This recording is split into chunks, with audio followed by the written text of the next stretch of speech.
Warning: the following content contains a lot of spoilers. If you don't want to get spoiled, feel free to click off this video and watch a different video of mine. You're free to come back here after you completed the anime. Viewers' discretion is advised. I was originally going to review Magical Girl Side today, but since I found Sanda to be a Christmas related anime, I'm going to review Sanda instead, so let's get to it. This anime was interesting, but in my view, pretty questionable. Plus, this is the third anime in a row that has a kiss scene with the MC. Trust me, I had zero knowledge of this anime before watching.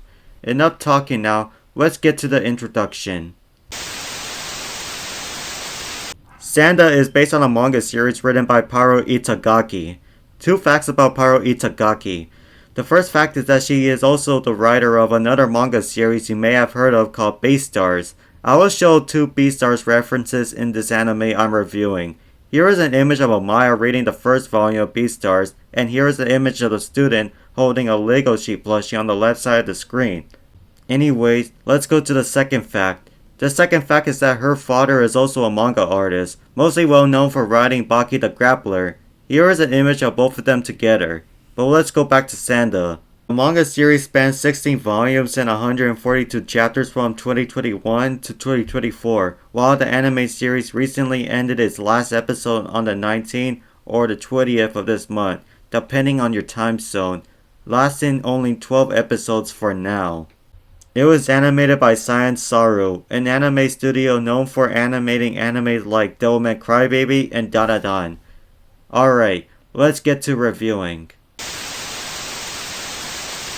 The story starts with a middle school student named Sanda, and he's in the middle of attempting to be stabbed by one of his classmates. The classmate's name is Fuyumura. Why is Fuyumura trying to stab Sanda? She knows about his secret.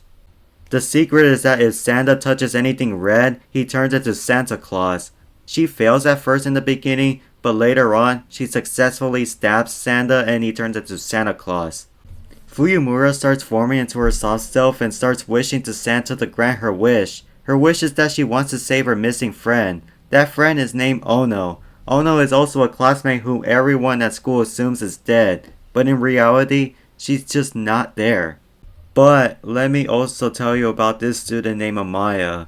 Amaya is Sanda's best friend and roommate. At first, Amaya was acting villainously towards Sanda when he found out he could turn into Santa Claus, which he ended up trapping him and Fuyumura in a room together. However, they released themselves after Santa Claus gets new powers where he could use sleigh runners to cut anything. However, in the middle of this, we see the creepy principal named Oshibu.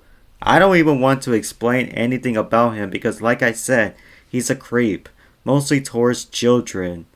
Oshibu tried to take Amaya somewhere horrible until Santa Claus saved him and ran away. Sometime later, we do see Ono inside a classroom, but she runs away after seeing Sanda, Fuyumura, and Amaya, which confirms she's still alive. However, the school holds a funeral for her, which everyone but Sanda, Fuyumura, and Amaya believes she is actually dead. But before I get into that, let me explain this guy named Yagiuda. Yagiuda was hired at the school to capture Santa Claus after Oshibu's altercation with him. Yagiuda finds Sanda and shoots him, then they start fighting together. During the fight, Sanda as Santa Claus crashed into Ono's funeral, which everyone at the school started praising him and calling him God the next day. Sanda doesn't like this one bit because it annoys him. This leads me to introduce someone else, Sanda's fiance named Kazuo. Sanda first didn't have feelings for her due to how he believed that Santa isn't allowed to fall in love. He tried to confess that to Kazuo, but he chickens out and cannot do it. So he decides to keep his relationship with Kazuo. Moments later, Fuyumura goes to the laundry room where she sees Ono outside and enters the room where she goes on Fuyumura and kisses her. They would then get caught by Oshibu. Jeez, how long was he standing there for? I told you this guy was a creep! But before Oshibu would do something to either Ono or Fuyumura, Sanda would stop Oshibu and retaliates against him. During the middle of the fight, the chief director of the school named Tetsudome defeats Oshibu and weakens him, saving everyone. Tetsudome was heard as a myth in the school, but turns out she is real after all. Fast forward to the story since I promised this will be the last character I will introduce. Her name is Namatame. Namatame is not your average girl. She likes murdering people, especially adults. She killed her own mother at an elementary school age and many others according to her. She tries to murder Santa Claus many times, but she fails to do so since Santa is immune to bullets. Remember I said Sanda tried to break his relationship with Kazuo but couldn't? Well, eventually, while in the peak of youth ceremony, they both share a kiss, which means they are officially together now. However, gunshots started going off after Namatame tried to kill Yagiuda, but Sanda turns back into Santa Claus to stop her, which he does since like I said, he's immune to bullets. After that, Namatame gives up and Oshibu shows up to go against Santa Claus. But unfortunately, Oshibu defeats Santa and Oshibu ditches the school for now. After all that, everything goes back to normal, which the ceremony is back to how it is.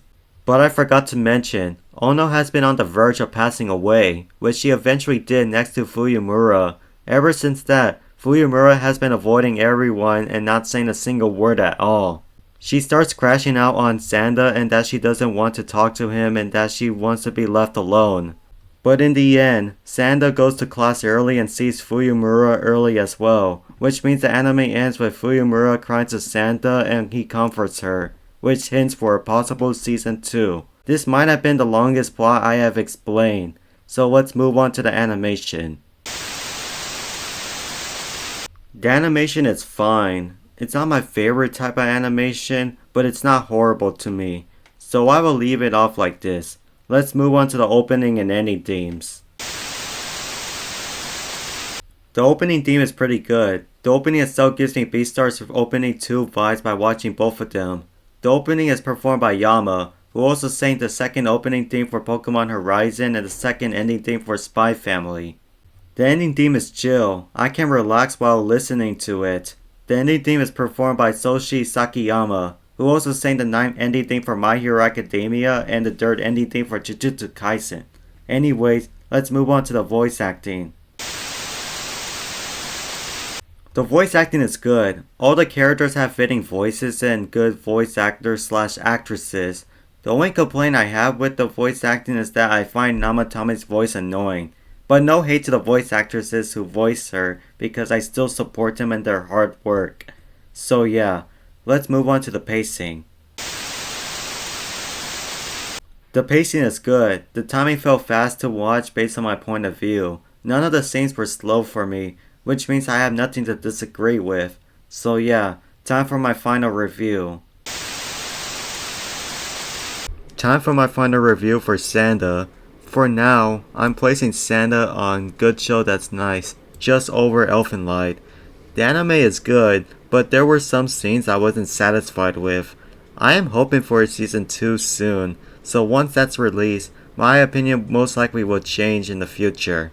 So yeah, time for my outro. I hope you enjoyed this video. If you did, please leave a like and subscribe. And also, follow my Twitter and Twitch account. And please subscribe to my video on demand account if you want to see my past Twitch streams there. So yeah, this is Enjeru signing off.